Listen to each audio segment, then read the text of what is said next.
We are with Laura Gassner Otting. Laura is a Wall Street Journal bestselling author of Limitless. She is a regular contributor on Good Morning America.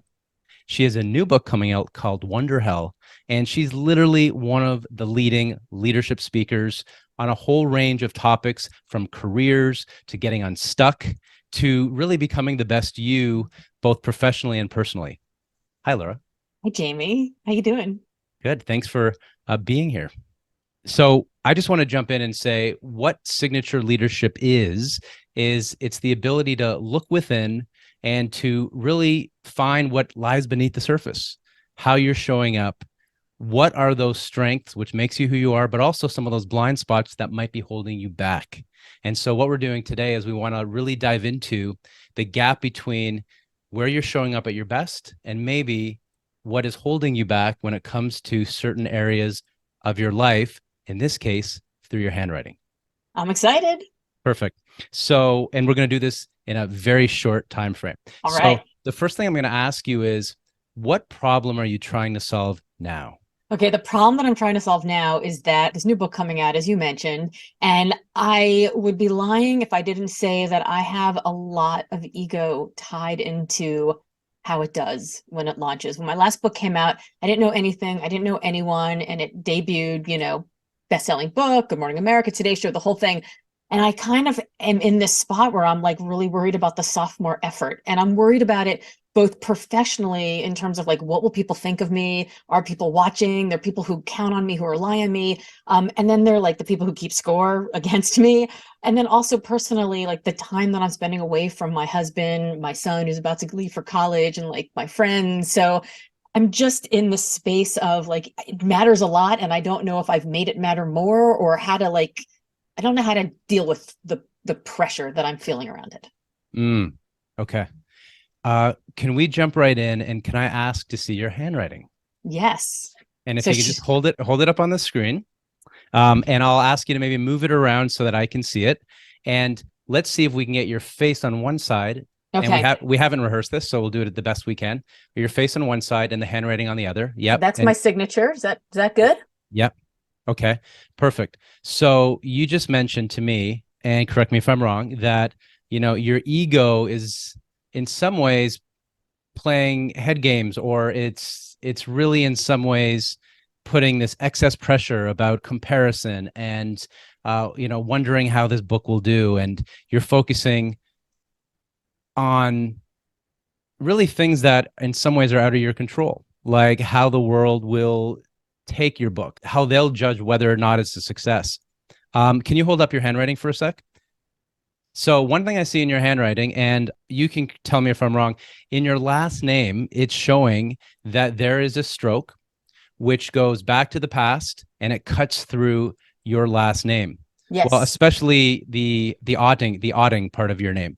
Yes. And so what I'm going to give to you right now is ask you, when I see that, at sometimes that particular stroke going backwards to the past, is there's something in you that happened, that might have happened way back. I'm talking when you were a kid, when you were a child, that's making you feel that way. It was a sense of someone telling you that you weren't good enough, that you might have been bullied.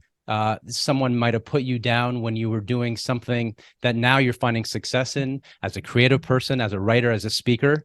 And that has, in some ways, I'm not going to use the word trigger. That's more of a professional psychologist, which I'm not. That line going backwards to the past, cutting through this large, confident writing, is the gap between feeling confident in what you put out in the world and you don't fully believe that because of something that happened and you haven't let go. And I'm going to say sometime very early, like between, late. I have children, you have children. I would say somewhere between middle school and high school. It could be that far back where you're going back and you're literally cutting into your past, and you're not allowing yourself to have the joy of such an accomplishment again. That's what I'm seeing in that one stroke. Yeah, you nailed that. You nailed that. And I'm like a little I'm like a little teary about that. I mean, that's absolutely right. I grew up in a house. My sister was 16 months older than I was. She came out of the womb perfect. Never had an awkward day in her life. Whereas I went to computer sleepaway camp. I mean, I was like the biggest nerd ever. And all of my male friends, my boyfriends, had crushes on her. So it was like, yeah, I mean, I just never felt good enough ever. And so the overachiever, yeah, I mean, if that's that line, if that's my overachiever and need to prove to the world that I'm good enough line, that's that. Well, it's something I would go even further. The writing shows so much charisma and presence.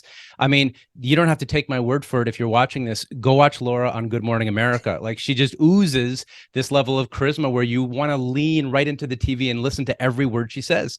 Even the hosts have commented on that, about how powerful her message is.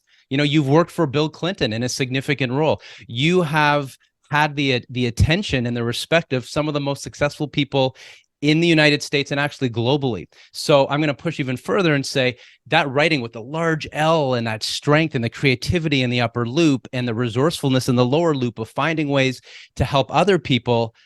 How can you, in this launch, which is coming up, and as the leader who you are, in the leader who in our circle, people look up to you, you're one of the leaders of the best speakers around. Again, that's not just me saying that. That's what we would say behind your back.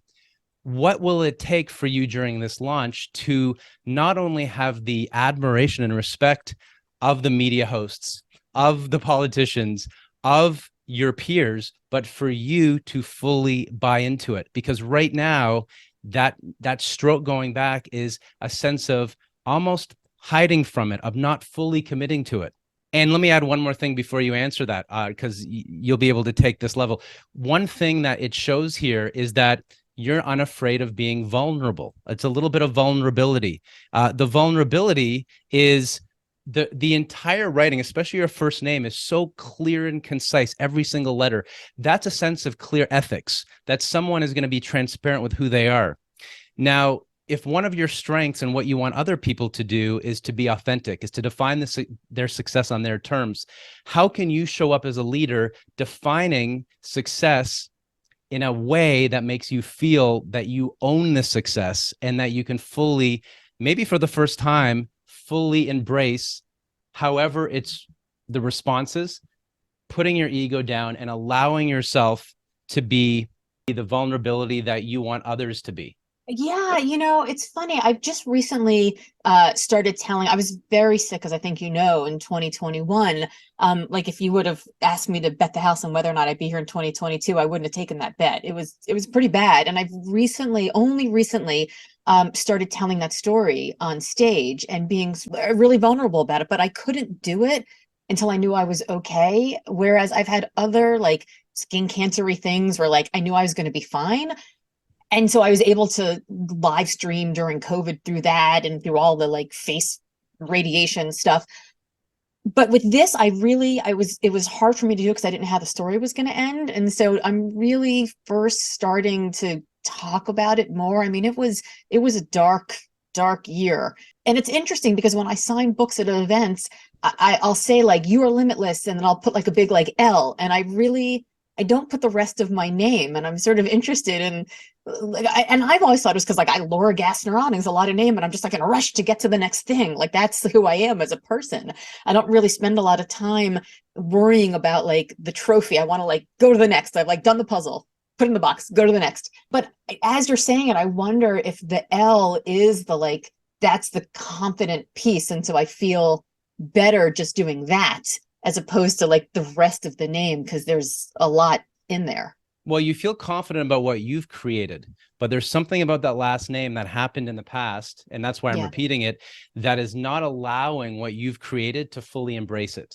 It could be comparison being the thief of joy, comparing still to your sister. It could be still listening to something that someone said in the past, and it could be in the more recent past, that made you question yourself, even though their energy or their ideas were a projection of their own problems, their own shit. Mm-hmm. It's how do you, moving forward, build momentum and embrace the leadership that you espouse, but actually believe that you're the leader that other people see you as. Yeah, I mean, it happens all the time. Like we have somebody we mutually know who, when Limitless came out, accused me of stealing her idea.